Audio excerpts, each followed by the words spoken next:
விஜய் அலை தமிழ்நாடு முழுக்க பெரிய தாக்கத்தை ஏற்படுத்தினாலும் பாட்டாளி மக்கள் கட்சி ஒண்ணும் செய்ய முடியாது. ஏன்னா பாட்டாளி மக்கள் கட்சிக்காரன் 4 எம்எல்ஏ இருக்கான்னு நினைக்காதீங்க, 40 எம்எல்ஏ சமம். நீங்க அங்க சட்டமன்றத்தில் எப்படிப்பட்ட கொம்பனா இருந்தாலும் 4 பேரும் 4000 கேள்வி கேட்பான். சட்டமன்றத்தில் அன்புமணியோட தம்பிகள் 4 பேர் உள்ள போயிருக்கான். உங்களை சும்மா நான் விட்ட மாட்டோம். மக்கள் பிரச்சனைனா தொடர்ந்து கேள்வி கடைகள் உங்கள் மேல தொகுப்போம். என்ன ரோட்ல வந்து போராடுவோம். எங்களுக்கு தோல்விலாம் பாட்டாளி மக்கள் கட்சிக்காரன் எந்த நேரத்திலையும் பாதிக்காது. ஏன்னா நாங்க போராளிகள், அன்புமணி தம்பிகள். 4 சட்டமன்ற உறுப்பினர் நீங்க பார்க்க தான் போறீங்க.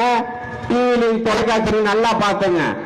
அதிக கேள்வி கேட்டவன், மக்கள் பிரச்சனைக்காக அதிக போராட்டம் நடத்தினது இந்த போராளிகளா தான் இருப்பான். அன்புமணி தம்பிகள் 4 பேர் சட்டமன்றத்தில் இருக்கான். தமிழ்நாட்டு மக்கள் நிச்சயமாக தமிழ்நாட்டு மக்களுக்கு எதிராக எந்த சிந்தனை, எந்த சட்டம் முன்னறிவு கொண்டு வந்தாலும் எழுத்து போராடுவோம் என்பதை இந்த நேரத்தில் தெரிவித்துக் கொள்கிறேன். அது மாதிரி எல்லாத்துக்கும் மேல பசுமை தாயத்தினுடைய தலைவர் சௌமியா அன்புமணி அவர்கள் சட்டமன்றத்தில் இந்த டைம் நுழைஞ்சிருக்காங்க. அவங்க உலக அளவுல பல விஷயங்களை பசுமை தாயத்துக்காக ஐநா மன்றத்தில் எடுத்துருக்காங்க. ஈழத்தமிழர்கள் பிரச்சனைய ஐநா மன்றத்துக்கு கொண்டு போனவங்க உள்ள போறாங்க சட்டமன்றத்துக்கு.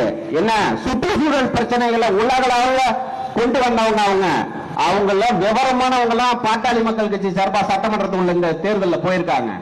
நிச்சயமாக ஒரு மாற்று அரசியலை நாங்க முன்னெடுக்க வைப்போம். எவன் ஆளுங்கட்சியா இருந்தாலும் சரிதான், நாங்க சொல்றத நடத்தி காட்டுவோம். இல்லைன்னா அதுக்கான போராட்டத்தை முன்னெடுப்போம் என்பதை இந்த நேரத்தில் தெரிவித்துக் கொண்டு